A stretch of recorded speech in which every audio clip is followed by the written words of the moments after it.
एक बार की बात है, एक छोटे से गांव में एक पुराना बड़ा पेड़ खड़ा था। इस पेड़ की छाल पर गहरे रहस्यमय निशान बने हुए थे। गांव वाले इस पेड़ को संगीन पेड़ कहते थे और कहते थे कि रात को पेड़ के नीचे से अजीब अजीब आवाजें आती थीं। रात का समय था और चांद की हल्की रोशनी में पेड़ की परछाइयां बहुत डरावनी लग रही थीं। गांव के बच्चों ने सोचा कि वे इस रहस्यमयी पेड़ की सच्चाई जानने के लिए एक साहसी खोज पर निकलेंगे।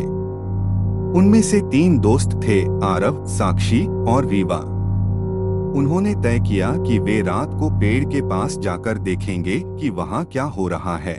जैसे ही रात हुई, तीनों दोस्त धीरे धीरे पेड़ की ओर बढ़े। हवा में ठंडक थी और पेड़ की शाखाएं जैसे कराह रही थीं। पेड़ के पास पहुंचते ही उन्होंने सुनी एक अजीब सी चीख जो उनकी हड्डियों को सिहरन दे रही थी। लेकिन उन्होंने हिम्मत नहीं हारी और पेड़ के पास बैठ गए। चांद की रोशनी में पेड़ की छाल पर एक चमकदार लकीर उभरने लगी। लकीर ने अचानक एक अजीब सी आकृति ले ली जो एक चेहरे की तरह लग रही थी। वह चेहरा हंस रहा था, लेकिन उसकी हंसी बहुत डरावनी थी।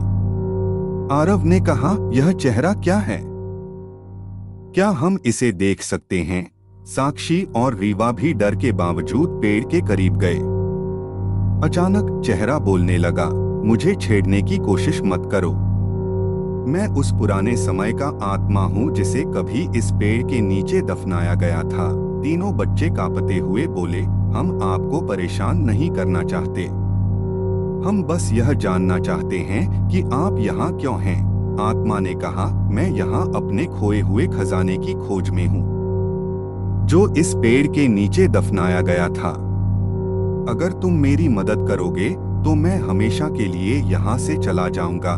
बच्चों ने सोचा कि अगर वे इस आत्मा की मदद कर सकते हैं तो वह उनकी जान को खतरे में डाले बिना उन्हें छोड़ देगा। उन्होंने मिलकर पेड़ के नीचे खुदाई शुरू की और जल्दी ही एक पुराना संदूक मिला। संदूक को खोलते ही अंदर सोने के सिक्के और कीमती रत्न थे। आत्मा ने मुस्कुराते हुए धन्यवाद कहा और सभी खजाने को बच्चों के सामने छोड़ दिया।